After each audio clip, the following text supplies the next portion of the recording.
इस तरह की वेल्डिंग की वीडियो आपने इंटरनेट पर जरूर देखी होगी। ये है लेजर वेल्डिंग। इसमें मेटल के दो पार्ट्स को लेजर लाइट के बीम से जोड़ा जाता है तथा दोनों पार्ट्स को जोड़ने के लिए जंक्शन पॉइंट पर मेटल का लिक्विफाइड पूल बनाया जाता है।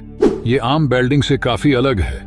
आम वेल्डिंग के विपरीत इसमें एनर्जी को एकदम सटीक जगह पर टारगेट किया जा सकता है जहां वेल्ड की आवश्यकता होती है, जिससे आसपास के एरिया को बहुत कम नुकसान पहुंचता है। इसका उपयोग आमतौर पर automobile industry, aerospace, medical industry और इलेक्ट्रॉनिक्स मैन्युफैक्चरिंग में किया जाता है।